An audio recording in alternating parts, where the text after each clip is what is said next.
My name is Mary Austin. I'm a longtime friend of Freddie's. For 33 years, Mary Austin kept Freddie Mercury's biggest secrets. She watched him date men while living in his mansion. She held his hand as he died from AIDS. She inherited his entire fortune worth millions. But there was one secret even darker. In 2024, after selling his home for $30 million, Mary finally spoke the truth. What she revealed about their relationship shocked the world. The truth about what really happened between them is finally coming out. Mary Georgina Austin was born on 6th of March 1951 in a small flat above a cobbler's shop on Fulham's North End Road. That same week, Britain's coal rations were cut again, and her family felt the struggle deeply. Her parents, Alfred and Rita, were both deaf, so their home was filled with finger spelling instead of sound. Even their Bakelite alarm clock was one they could feel rather than hear. Therent was $210 a week, but it was often unpaid, forcing them to pawn blankets each winter just to afford a 100 weight of coal that lasted only about 3 evenings. By the time she was 7, Mary was already helping her parents with utility bills, and even bartering leftover bread at market stalls for bruised fruit. Growing up in a silent household sharpened her attention. Teachers noticed she could lip her 3 conversations at once, yet she spoke so softly that classmates had to lean in to hear her. That quiet pull would one day catch the attention of Freddie Mercury. By 1966, London was alive with color. But Mary, only 15, was earning $3 a week working at BA's famous fashion store in Kensington. She spent her days pinning velvet mini-dresses onto mannequins bound for stars like Twiggy, while surviving on tea made with evaporated milk and shared cigarettes in the stockroom. Marianne Faithfull and MC Jagger were among the customers she brushed past, tape measure in hand, pretending to be professional, while secretly noticing that some dresses cost more than her father made in a month. But Bieber was more than a job. She memorized Pantone colors, sketched window displays in a worn notebook, and practiced signing fashion terms to her parents at night. When the founder Barbara Hulaniki once praised her sense of color, Mary wrote in her diary that it was proof she could be more than just the deaf girl's daughter. That small moment kept her dreaming through the long hours, surrounded by clothes she could never afford. In January 1968, she enrolled in evening classes at Regent Street Polytechnic, determined to build a better future.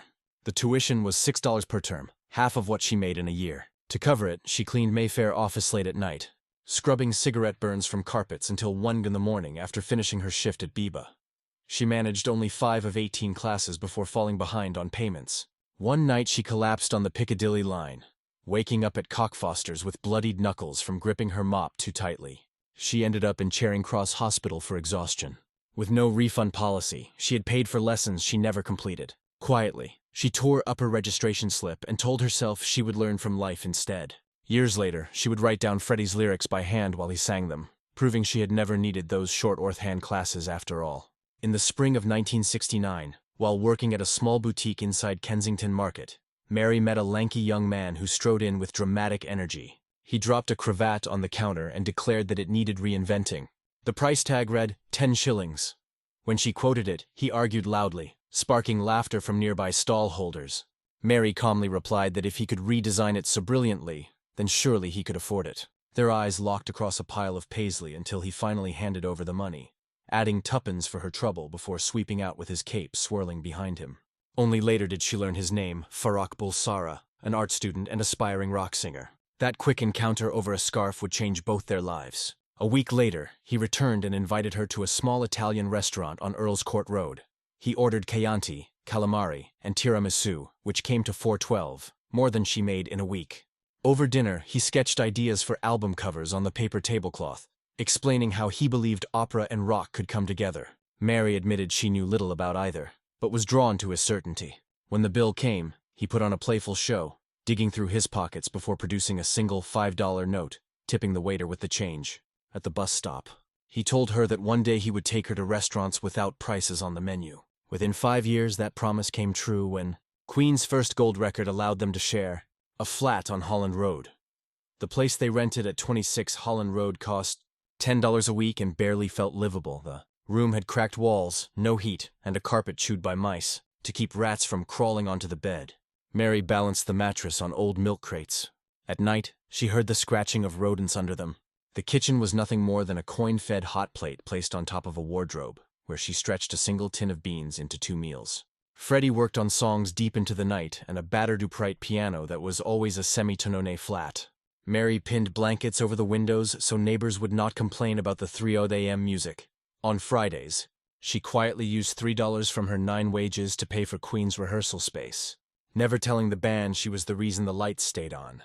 During the winter of 1972, frost formed on the inside of the windows, and she joked that the first notes of 7 Seas of Rye were played in visible breath. By 1971, the two of them had opened a small stall in Kensington Market called Bling Bang and Glitter.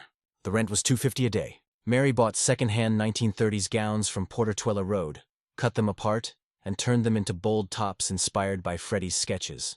On their best Saturday, they made $38, more than Freddie earned in a month working at a grocery store. Mary even stitched Freddie's now iconic Harley Quinn jacket in a borrowed Singer sewing machine. One of her most ambitious pieces was a white satin cape with 96 silver eyelets, which cost them $4.72 to make, but was later insured for $12,000 during Queen's 1976 tour. Brian May later said the money from their stall helped him buy his first Vox AC30 amp, crediting Mary with making it possible for Queen to grow. When the band secured late-night recording time at Trident Studios, Mary was the only outsider invited. On 15th of December 1972, she sat beside the mixing desk while Freddie layered vocals for Keep Yourself Alive, holding her breath so the microphones would not catch any sound. She kept careful notes of tape counter numbers each time he made a mistake, becoming the unpaid log keeper of the session. At one point, Freddie asked if his vocals sounded grand or ghastly. Mary assured him they were grand, giving him the confidence he needed. Producer John Anthony later said her calm presence did more for Freddie's nerves than any studio trick could. She carried the acetate home at dawn, wrapped carefully in her only wool coat. Mary also handled the band's money when there was hardly any. She kept their ledger in a small cash book showing weekly expenses of $22 against an income of only $11. She convinced a music shop on Tottenham Court Road to lease them a PA system for $60 a day, payable after gigs. Many nights they ate only because Mary brought day-old Chelsea buns discarded from Biba's Cafe. In July 1973, the band's van broke down on the way to Torque. Mary pawned her grandmother's locket for $15 to cover repairs, finally retrieving it months later when Queen received their first record advance. By the end of that year, she managed to save 47 Besatons in a joint account for the band at National Westminster Bank in Kensington. At Christmas in 1973, Freddie proposed with a modest 9-carat gold ring he bought for $12 at a pawnbroker. After a concert at Hammersmith Odeon, he led her onto the empty stage, knelt, and asked if she would be his wife once Queen's success could support them. She agreed, but insisted they wait until the band earned a gold record. When Freddie bought Garden Lodge for $500,000 in early 1977, Mary thought the Georgian villa would be their forever home. Yet within months, the 28-room house felt less like theirs and more like a private stage. Freddie filled it with treasures: an 18th-century Chippendale dining suite, a pair of Louis XVI gilt mirrors he bought at Christie's for $800, and a wall-sized Andy Warhol print weekend. Deliveries of antique statues arrived so often that the local movers, nicknamed the House Versailles West, Mary later admitted she sometimes hid in the attic flat she had once called a bedsit because she no longer recognized the rooms downstairs. By late 1978, Freddie's growing circle of artists, club owners, and Japanese dealers treated Garden Lodge like an after-hours salon. Mary, who had once chosen simple cream curtains for the windows, now felt like a guest who had forgotten the password. Only a few years earlier, in 1975, Mary had shopped on Kings Road for second-hand bar jackets that cost $3 each. 2 years later, she was sitting front row at Zandra Rhodes's spring show in a Ford 80 O.C. Clark gown. The sudden change in her wardrobe showed the power of rock star money, but not her comfort. She confessed to a friend that she felt like a cardboard cutout in Coeur. At the AAR is Born premiere in Leicester Square on 14th of January 1977. Photographers shouted Freddie's name while Mary stood half a step behind, dressed in emerald satin and Cartier earrings, clutching a bag she had borrowed from Queen's stylist. Backstage at the Forum in Englewood that December, Rudy's teased her about her $300 Manolo heels sinking into cables. She laughed, but in her diary she wrote, "Everyone else is wearing the costume." Encounters, and a promise never to betray him to the tabloids that had already attacked David Bowie. Her calm support gave Freddie the space to explore clubs like Heaven and Bang in 1977 without sinking into shame. According to music journalist Leslie Ann Jones, Freddie later said Mary kept him from blowing everything up by making a public declaration before he was ready.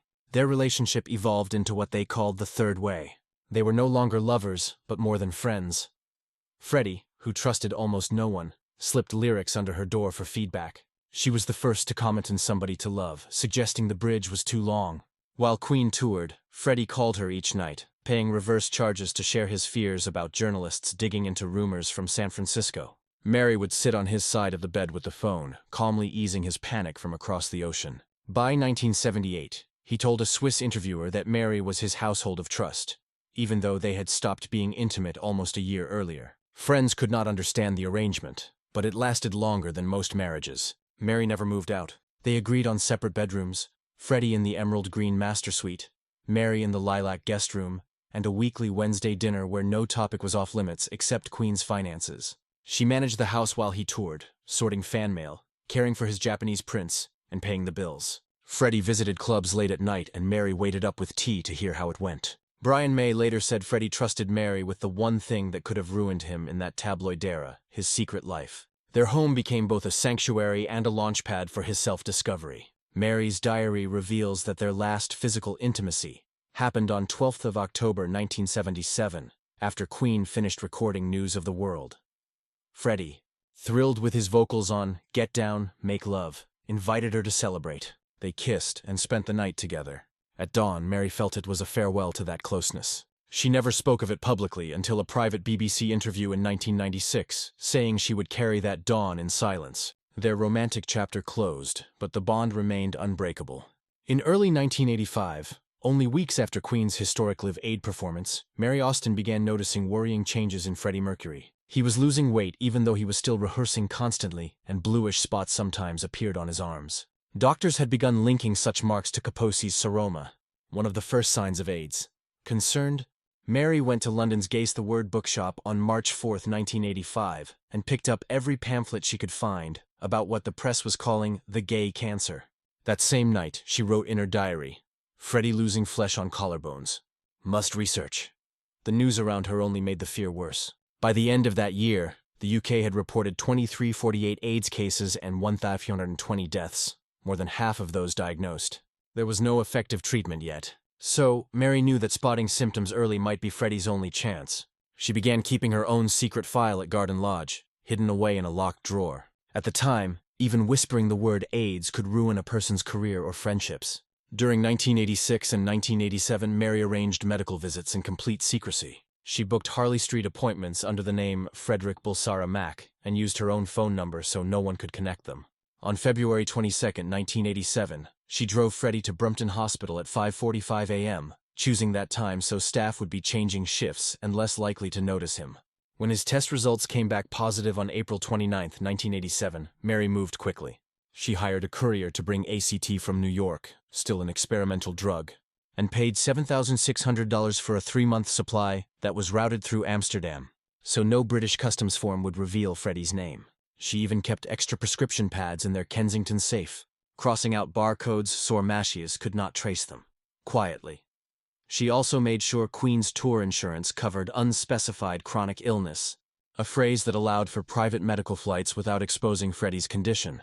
Thanks to Mary's planning, Freddie gained not just privacy, but also time to keep recording. The burden of keeping the secret weighed heavily on her. From 1987 until November 1991, Mary held the truth while rumors spread. Tabloids ran long lens photos of Freddie looking frail in April 1990. But she stuck to the explanation that he was exhausted from studio work. Freddie had begged her not to share the truth, warning that if one crack appears, the dam bursts. By 1990, newspapers were offering up to $500,000 for proof of his illness, equal to about $1.2 million today. But Mary refused every offer. She later described the pressure as feeling like she was guarding a nuclear core. Even the sound of a ringing phone could send her heart racing, afraid it might be a clinic calling by mistake. Thestress took a toll. She lost 9 kilos in 18 months and once stayed awake 72 hours straight before collapsing beside Freddie's bed. Still, she stayed silent until Freddie released his own statement on November 23, 1991. Despite his failing health, Freddie kept recording. From January to May 1991, Mary arranged evening sessions at Metropolis Studios so his daytime IV treatments wouldn't interfere. She used a kitchen timer to keep his takes to 25 minutes, since his lung capacity had dropped to 60%. On April 13, 1991, when he recorded the haunting lines of The Show Must Go On, Mary stood outside, the booth holding a glass of vodka mixed with fresh orange juice to help his throat. She also convinced producer David Richards to prepare mixes Freddie could approve from bed using a DAT Walkman. Thanks to her efforts, Freddie completed 18 vocal tracks that later appeared on the album